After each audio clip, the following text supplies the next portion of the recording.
महाराष्ट्र केसरीतील बंदींच्या कारवाईवर अर्जुन पुरस्कार विजेते काका पवार यांचा आक्षेप आहे। सर्वांनी एकत्र बसून खेळाडूंना माफ करायला हवे असं काका पवार यांनी म्हटलंय। महाराष्ट्र कुस्तीगीर संघटना आणि महाराष्ट्र कुस्ती संघाचा वाद हा कोर्टात आहे असं देखील काका पवार यांनी प्रतिक्रिया दिली। दोन संघटनात वाद असताना खेळाडूंवर अन्याय का? शिवराज राक्षेवर आणि महेंद्र गायकवाडवर कुस्तीगिरी संघटनेकडून 3 वर्षाची बंदी घालण्यात आली। काल महाराष्ट्र केसरी स्पर्धेत झालेल्या गोंधळानंतर ही संघटना आली गेली असल्याचा आता प्रतिक्रिया अर्जुन पुरस्कार विजेते प्रशिक्षक काका पवार यांनी दिले। दोन्ही संघटनांचा वाद कोर्टात असताना खेळाडूवर अन्याय का? त्यामुळे आता सर्वांनी एकत्र बसून त्या खेळाडूला माफ करावी अशी अपेक्षा काका पवार यांनी व्यक्त केली। दोन पैलवानामध्ये कुठलाच वाद नाही, हे सगळं मधले लोक आणि संघटना करते।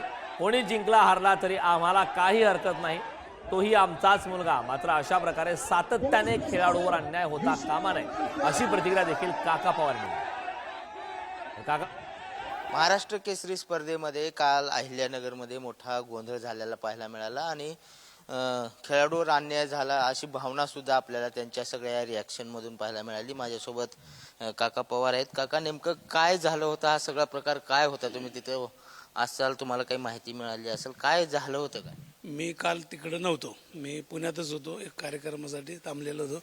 पण काय झालं ते आता त्याच्यामध्ये त्यांनी ढाक मारल्याच्या नंतर लगेच म्हणजे रेफरीचं कसं असतं की तिन्ही रेफरींचं बघून पंच आणि रेफरी ह्यांच्यामध्ये बघून डिसिजन घ्यायचं असतं, चित द्यायची का नाही द्यायची कुस्ती। आणि झाली असली तर द्यायला काय हरकत नाही, त्याच्यात कोणाचंही रेकमत नाही। पण ते काय झालं, ती एकाच आडंगावर पडल्यामुळं मॅटवर दोन्ही भुजा टेकल्या पाहिजे। भुजा टेकल्या की तुम्हाला द्यायला अधिकार आहे, म्हणजे तुम्ही इकडल्याला बी नाही मागू शकत आणि पलीकडे त्याला पण मागू शकत नाही, पण मधल्या पंचाला देण्याचा अधिकार आहे दोन्ही भुजा टेकल्या असल्या तर। मग दोन्ही भुजा टेकलेल्या नाही ते दाखवतात। मग रिप्लाय मागितला त्यांनी, रिप्लाय मागितल्याच्या नंतर त्यांनी काय सांगितलं की रिप्लाय होऊ शकत नाही तुम्हाला। तर जे राक्षेची ऍक्शन म्हणजे प्रतिक्रिया आली त्याच्यावर खूप टीका होते की खेळाडूने अशा पद्धतीने पंचाला लात मारणे किंवा गच्चीला धरणे हे काही योग्य नाही, त्यावर दुसरा काही मार्ग होता या सगळ्यामध्ये? मार्ग त्याने वाटाच बंद केला ना त्याच्यामुळं काय झालं की त्याला राग अनावरण झाला नाही। मेन महत्वाचं तो काय म्हणत होता की तुम्ही आमची टीव्हीला दाखवा ना, रिप्लाय करून दाखवा ना टीव्हीला कुस्ती। हारलो तर हारलोच म्हणला तो, मी हारणारच आहे की हारल्यावर हारलोच म्हणणार ना, जितणारा थोडंच म्हणणार आहे। पण त्याला राग अनावर झाला नाही की तिघांनी सांगितलं की इंटरनॅशनल प्रमाणे त्यांचं बरोबर आहे, आम्ही बी मान्य करतो ना, इंटरनॅशनल प्रमाणे तुमचं ते चित झाली तर कुस्ती दाखवता येत नाही, देता येत नाही, हेही मान्य करतो आम्ही। पण कुस्तीत चित झाली नाही, सगळ्या जगाला बघितली, मग तुम्ही चित म्हणून कसं काय देणार? मग त्यांनी काहीच नाही का तुम्हाला सांगायचं? त्यांनी ऐकतच नाही का त्याचं काही? दुसऱ्या प्लेयराचं तुम्हाला ऐकायचंच नाही का? काकांच्या तालमीतला पैलवान आहे म्हणून असा निर्णय दिला असे की तुमची कुठेतरी प्रतिक्रिया पाहिली।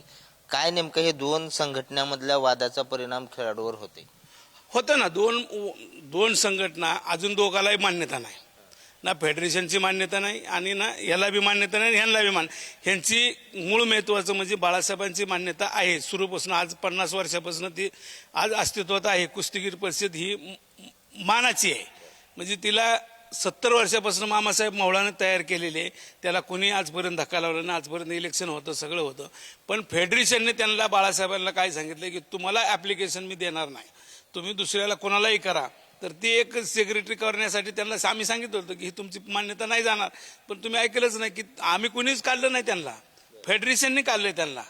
आणि फेडरेशनने काढून त्यांना काय केलं, दोन्ही आता कोर्टात आहेत, बाळासाहेबला आणखी कोर्टात आहेत समजा। जेव्हा कोर्टाचा निर्णय लागेल तेव्हा अलीगली धरण्यात येईल। व्हिडिओ जर्नलिस्ट निखिल करंदीकर सह बालाजी पोद्दार, पुढारी न्यूज, पुणे।